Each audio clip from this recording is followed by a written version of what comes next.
But coming up next, we are going to bring Raw Powers back up with Ed Ruiz from Pixomondo. Yes, thank you, Kiki. All right, you guys. We love it. So, it's been too long. I haven't been here in a long time. No. So, I'm very excited to do this conversation because the work that you guys are doing at Pixomondo is amazing. And thank you. I mean, last season with Terra Nova, I've never seen work of that caliber and quality. I mean, we're talking about Jurassic Park, but better on a TV schedule and budget. Well, thank you. You're very kind. It was a huge challenge. Amazing. And so you were just telling me before we came on that you actually did the gate. Oh, the centrifuge. The centrifuge. Yeah, my buddy Pierre built the model. It was incredible, huge, massive model, and it was for a virtual set that was used in, I think, close to 100 shots, maybe something like that, more just in the pilot.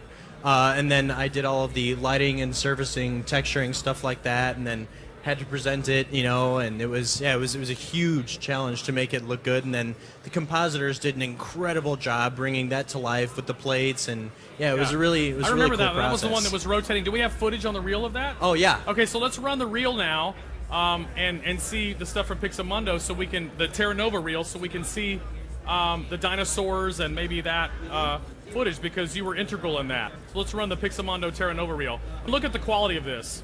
We're talking about, you know, this is crazy quality, but I mean, I don't know how you guys did it. That was one of my favorites. I don't know how you guys did this on television schedule and budget, honestly. It was a huge challenge, but the team was incredible. Really incredible. Beautiful. That's our confidence monitor, by the way, so you can see what we're seeing behind us. So you can comment on any of those things that we're looking at.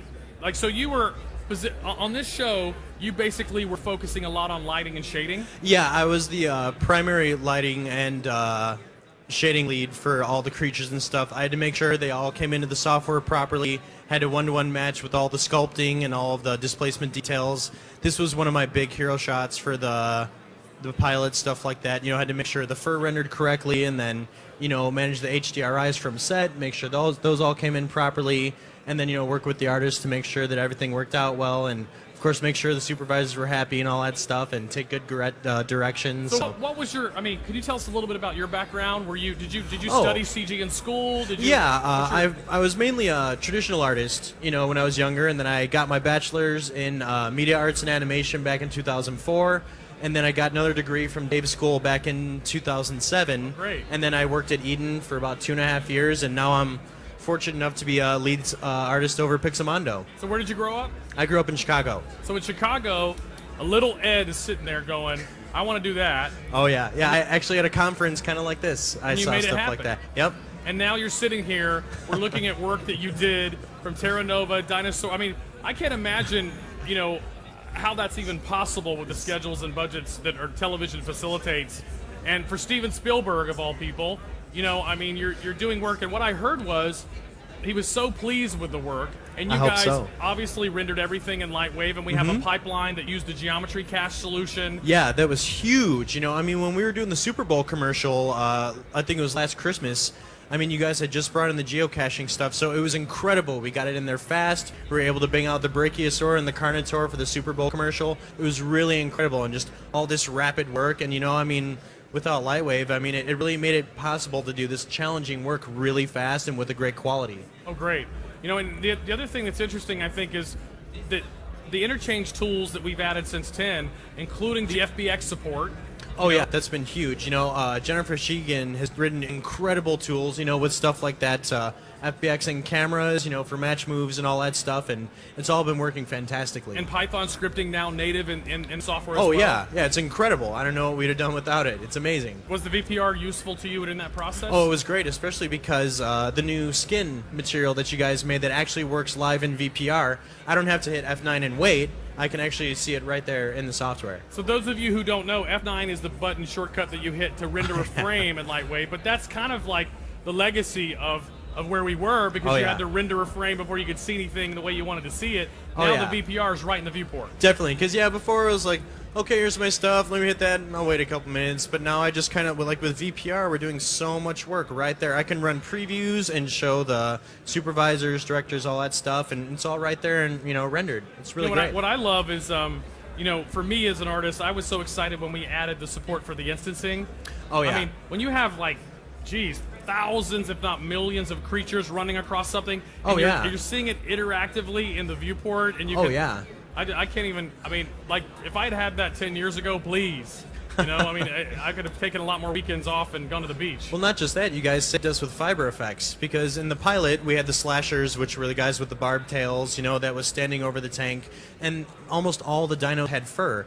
And, you know, we weren't sure what we were going to do, and then Sean Jackson, incredible artist, started R&D'ing the fur, and then next thing you know, we had fiber effects. And, oh, yeah, this was a childhood dream for me, you know, just to be able to be a part of this and actually to make it possible. It was really incredible. That's what I'm saying. I mean, when I was sitting on Avatar as the environment supervisor, as a kid, I saw the Dark Crystal.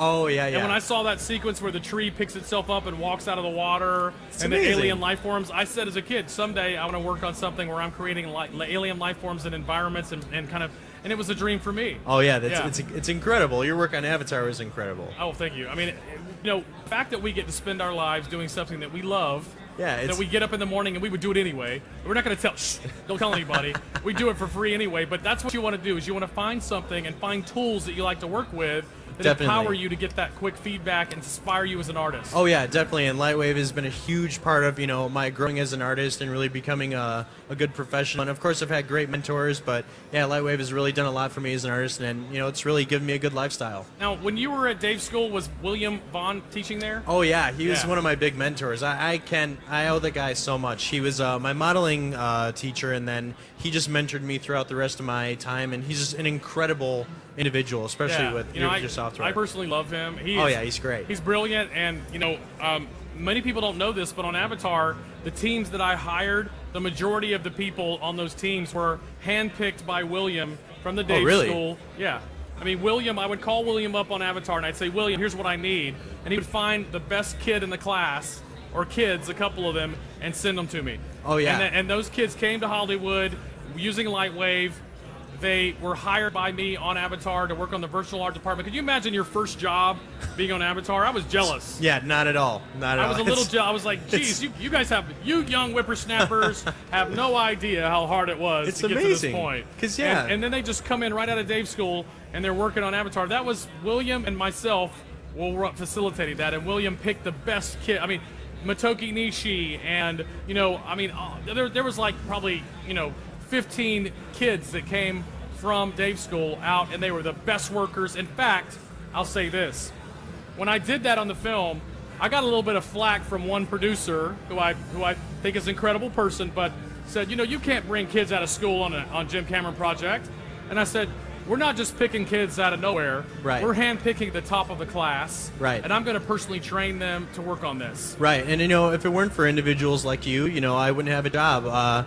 One of my favorite people in the world, it's Matt Sharp and Armin Kevorkian, and they gave me my, you know, big start. I was fresh out of school. There's no reason they should have given me a huge, you know, responsibility in their shows, but they did, and you know, I have a great career because of it, and I can't be more thankful. They saw something in you, and you know, the fact that you saw you had a dream to do something in your life, and you went and educated yourself in it, and you chose tools that allowed you to prove that you could do that. Yeah. People believed in your ability. It's the way we all got here. Yeah. You know, I had a man named Steve Lebed who took a risk on me early on and allowed me to do some stuff. And Steve Lebed, you know him because he did practical work. He built models on Deep Space Nine and all the Star Trek stuff. He's an amazing artist.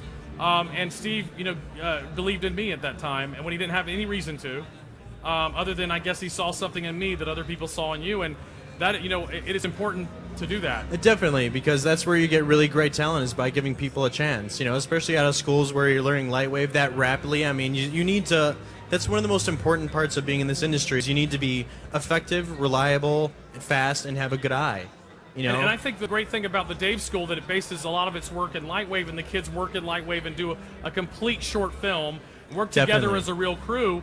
With Lightwave, you learn the whole process. You learn the modeling, you learn the rigging, you learn the animation, you learn effects, and you learn the rendering. Yeah, because, you know, in a lot of places, you're not just going to walk in and say, I can only do this and expect to get a job, you know? It's pick what you want to do. You have to be a modeler. Right. No, you have to not at decide all. right now, And what kid in college knows that they want to be a modeler only? Right. You have to do it to know, and a package like Lightwave that shows you all of those things, that allows you to learn those things, Definitely gives you an opportunity to try it on for size, and you can find the area where you feel comfortable if you want to focus on that or not. You can be diverse. Because in television, if you can't have a wide range of disciplines, you're not going to make it, because they need you for so many things. And if in Lightwave, you need to be able to animate, model, composite, all of these things, and otherwise, like, television moves too fast. You have to keep up. Otherwise it's not going to work, and Lightwave makes that a lot easier. Yeah, absolutely. I mean, that's why we call it the studio pipeline in a box, because, I mean, for me, we talked about it with Bill Arance, we talked about it with a lot of others, the fact that you can be flexible, especially in today's economy with the budget and schedule challenges. When a studio invests in someone like you, who's a Lightwave artist who can do that, it is worth gold, because if they get a job that comes in and says they need you to do this, you're going to be like, I understand how to do that. I can do that. I can help you on this job and perform my role. Right, you're confident as an artist because, you can give them everything that they ask for. Right. Well, we appreciate you being here. The work thank you for having me. is incredible. Thank you. And I think you just inspired another generation of kids that are thinking of doing this. I hope so. On the stream. We want to say hi to you guys watching online. Ed, it is a pleasure for you to be here, and It certainly is a pleasure. thank you so much for taking time. I know how busy Thank you you, guys Rob. are. Oh, no, All thank right. you. Thank you.